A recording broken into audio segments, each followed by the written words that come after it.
നമുക്ക് ചെങ്കോട്ട സ്ഫോടനത്തിന്റെ ഏറ്റവും പുതിയ നിർണായക വിവരത്തിലേക്ക് കൂടി പോകണം. ദില്ലി സ്ഫോടനത്തിൽ NIA അന്വേഷണം. ആഭ്യന്തര മന്ത്രാലയം NIAക്ക് അന്വേഷണം കൈമാറിയിരിക്കുകയാണ്. ഫരീദാബാദിൽ 3 ഡോക്ടർമാരെ കൂടി ചോദ്യം ചെയ്യുന്നു എന്ന നിർണായക അപ്ഡേറ്റ് കൂടി വരുന്നു.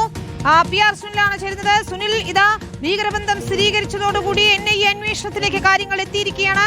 മാത്രമല്ല, ഈ വൈറ്റ് കോളർ ഭീകരർ എന്ന് പറയുന്നവർ ഫരീദാബാദ് സംഘം, അതിൽ കൂടുതൽ പേരുണ്ടോ എന്നതുൾപ്പെടെ അന്വേഷിക്കുന്നു. ഡോക്ടർ മുസമ്മിലുമായി ബന്ധപ്പെട്ട കൂടുതൽ ഡോക്ടർമാരെ ചോദ്യം ചെയ്യുന്നു എന്ന നിർണായക അപ്ഡേറ്റ് കൂടി വരികയാണ്. വിനിത, തീർച്ചയായും ഏതായാലും NIA അന്വേഷണം ഏറ്റെടുക്കുകയാണ്. ഇതൊരു ഭീകര ആക്രമണം തന്നെയാണെന്നുള്ള കാര്യത്തിൽ യാതൊരു സംശയമില്ല. ആ ഒരു നിഗമനത്തിൽ ഏതായാലും അന്വേഷണ സംഘം എത്തിക്കഴിഞ്ഞു. ഇപ്പോൾ നടന്നിട്ടുള്ള പ്രാഥമിക അന്വേഷണം എല്ലാം തന്നെ എത്തുന്നത്, വിരൽ ചൂണ്ടുന്നത് അവിടേക്ക് തന്നെയാണ്. കാരണം ഇതൊരു ആസൂത്രിത സ്ഫോടനമാണ്. ഉമർ മുഹമ്മദ് ഇതൊരു ആസൂത്രണ സ്ഫോടനം നടത്താൻ തന്നെയാണ് ഈ ഒരു വാഹനത്തിൽ സ്ഫോടക വസ്തു നിറച്ച് കൊണ്ടുവന്ന് റെഡ് ഫോർട്ടിന് മുന്നിൽ കൊണ്ടുവന്ന് ഇത് സ്ഫോടനം നടത്തിയത്. ഇപ്പോൾ 13 പേരുടെ മരണം സ്ഥിരീകരിച്ചിരിക്കുന്നു. 21 പേർക്ക് ഗുരുതരമായി പരിക്കേറ്റിരിക്കുന്നു. അപ്പോൾ ഇതൊരു ആസൂത്രിത സ്ഫോടനം തന്നെയാണ്, ഒരു ഭീകരാക്രമണം തന്നെയാണ്. അപ്പോൾ ഈ ഒരു പശ്ചാത്തലത്തിൽ തന്നെയാണ് NIA അന്വേഷണം ഏറ്റെടുത്തിരിക്കുന്നത്. രാവിലെ കേന്ദ്ര ആഭ്യന്തരമന്ത്രി അമിത്ഷായുടെ നേതൃത്വത്തിൽ ഉന്നതതല യോഗം ചേർന്നിരുന്നു. NIA മേധാവി അടക്കമുള്ളവർ ഈ യോഗത്തിൽ പങ്കെടുത്തിരുന്നു. അപ്പോൾ ഇന്നലെ രാത്രി മുതൽ നമ്മൾ കാണുന്ന കാഴ്ച എന്നത് NIAയുടെ NSGയുടെ ഫോറൻസിക് വിഭാഗത്തിന്റെ, ഡൽഹി പോലീസിന്റെ പ്രത്യേക തീവ്രവാദ വിരുദ്ധ സേനകളുടെയൊക്കെ തന്നെ ഉന്നത ഉദ്യോഗസ്ഥരെത്തി ഈ പ്രദേശം പരിശോധിക്കുന്നതായിരുന്നു. ഏറ്റവും ഒടുവിൽ ഇപ്പോൾ NIAക്ക് ഈ അന്വേഷണം കൈമാറുകയാണ്. NIA അന്വേഷണം ഏറ്റെടുക്കുകയാണ്.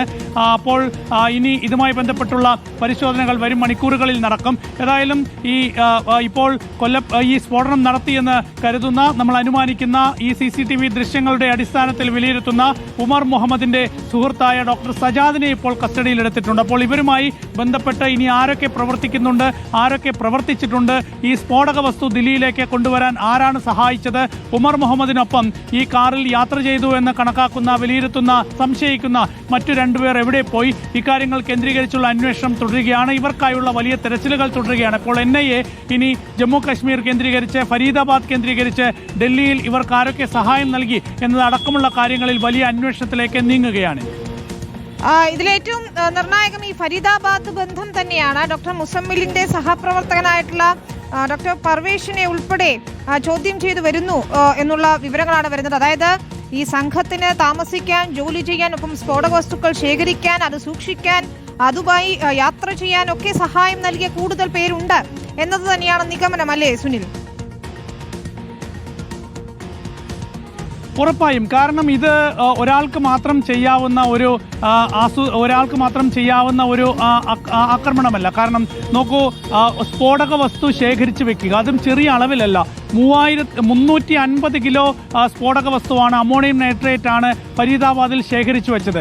ഗുജറാത്തിലും ഫരീദാബാദിലും ഉത്തർപ്രദേശിലും അതുപോലെ തന്നെ ജമ്മു കാശ്മീരിലുമൊക്കെയായി 3000 കിലോ ഓളം സ്ഫോടക വസ്തുക്കളാണ് ശേഖരിച്ചു വെച്ചത്. അപ്പോൾ ഇതിനൊരു വലിയ ശൃംഖല തന്നെയുണ്ട് എന്ന കാര്യത്തിൽ ഒരു സംശയവും വേണ്ട.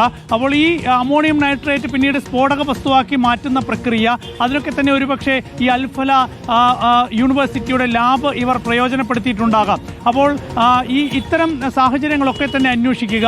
ഇതിലൊക്കെ തന്നെ വലിയ നെറ്റ്വർക്ക് ഉണ്ട്, വലിയ ബന്ധങ്ങളുണ്ട്, ഒരുപാട് ആളുകൾ ഇതിൽ പങ്കെടുത്തിട്ടുണ്ടാകാം. അപ്പോൾ അവരെയൊക്കെ തന്നെ കണ്ടെത്തുക എന്നതാണ്. കാരണം ഇനിയും സ്ലീപ്പർ സെല്ലായി എത്ര പേർ പലയിടങ്ങളിൽ വ്യാപിച്ചു കിടക്കുന്നുണ്ട് എന്ന കാര്യങ്ങളൊക്കെ തന്നെ അന്വേഷണ സംഘത്തിനെ കണ്ടെത്തണം.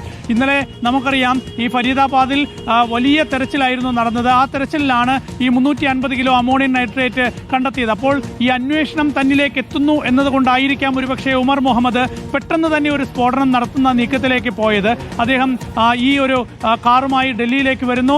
ഡൽഹി അതിർത്തി കടന്ന് ജുമാ മസ്ജിദിന് പരിസരത്ത് കൂടെ ഈ വാഹനം പോകുന്നു. പിന്നീട് ഇവിടെ റെഡ് ഫോർട്ടിന് സമീപത്തുള്ള പാർക്കിങ്ങിലേക്ക് ഈ കാർ എത്തിക്കുന്നു. അവിടെ കുറച്ച് മണിക്കൂർ ഈ കാർ പാർക്ക് ചെയ്യുന്നു.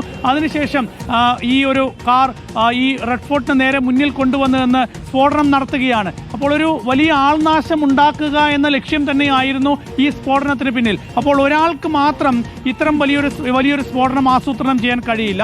ഇതിന് പിന്നിൽ വലിയ നെറ്റ്വർക്ക് ഉണ്ടാകാം. രാജ്യത്തിന് പുറത്തു നിന്നുള്ള സംഘങ്ങളുടെ പിന്തുണയുണ്ടാകാം. ജെയ്ഷെ മുഹമ്മദുമായിട്ടുള്ള ബന്ധം ഇപ്പോൾ പറയുന്നു.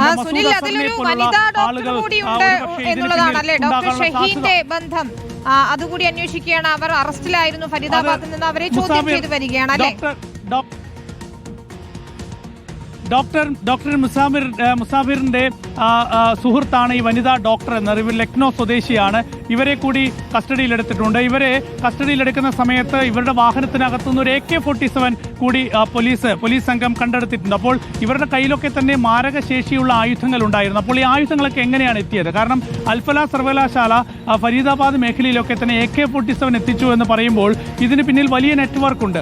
അപ്പോൾ ആ ഒരു സാധ്യതയൊക്കെ തന്നെ കണക്കിലാക്കിക്കൊണ്ടുള്ള വലിയ അന്വേഷണത്തിലേക്ക് നീങ്ങുകയാണ്. അതുകൊണ്ട് ഇതൊരു പക്ഷേ ഈ ഫരീദാബാദിൽ ഒതുങ്ങുന്ന അന്വേഷണമാകില്ല, ഈ ഒരു ഡൽഹിയിൽ ഒതുങ്ങുന്ന അന്വേഷണമാകില്ല, വലിയൊരു സുരക്ഷാ വീഴ്ചയുടെ കൂടി അന്വേഷണം കൂടിയാണ്. അപ്പോൾ NIA പോലെയുള്ള ദേശീയ അന്വേഷണ ഏജൻസി തന്നെ ഈ അന്വേഷണം ഏറ്റെടുത്ത് രാജ്യവ്യാപകമായി തന്നെ ഇതിന്റെ നെറ്റ്വർക്ക് എവിടെയൊക്കെ പരന്നു കിടക്കുന്നു, എവിടെയൊക്കെ ഇത് തഴച്ചു വളർന്നിട്ടുണ്ട്, അതൊക്കെ തന്നെ പിഴുതെടുക്കാൻ ഈ NIA വലിയൊരു അന്വേഷണത്തിലേക്ക് നീങ്ങുകയാണ്. നമുക്കറിയാം, കഴിഞ്ഞ എത്രയോ കാലമായി ജമ്മു കാശ്മീർ കേന്ദ്രീകരിച്ചും അതുപോലെ തന്നെ മറ്റ് പല സംസ്ഥാനങ്ങൾ കേന്ദ്രീകരിച്ചുമൊക്കെ തന്നെ NIA ഭീകരവിരുദ്ധ അന്വേഷണം നടത്തുന്നുണ്ട്.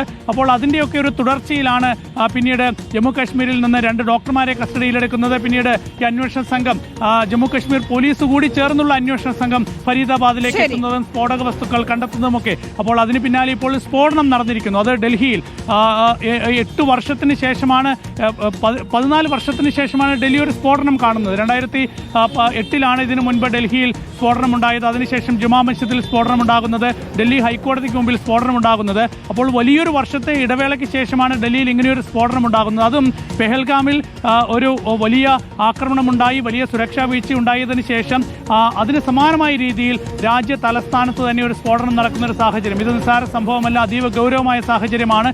അതുകൊണ്ട് തന്നെയാണ് NIA ഈ കേസ് അന്വേഷിച്ചുകൊണ്ട് വലിയൊരു അന്വേഷണ നീക്കത്തിലേക്ക് തന്നെ ഇപ്പോൾ നീങ്ങുന്നത്. ശരി, PR സുനിലാണ് ഏറ്റവും പുതിയ അപ്ഡേറ്റുകൾ ദില്ലിയിൽ നിന്ന് നൽകിക്കൊണ്ടിരിക്കുന്നത്. ഇപ്പോൾ NIAക്ക് അന്വേഷണം കൈമാറിയിരിക്കുകയാണ് ആഭ്യന്തര മന്ത്രാലയം. ആഭ്യന്തരമന്ത്രി അമിത്ഷാ വിളിച്ച ഉന്നതതല യോഗത്തിന് ശേഷമുള്ള നിർണായക തീരുമാനമാണ് ഉണ്ടായിരിക്കുന്നത്. PR സുനിൽ കൂടുതൽ അപ്ഡേറ്റുകളുമായി ചേരും. ഒപ്പം നോബിൾ മാരിക്കാരനും അതിൽ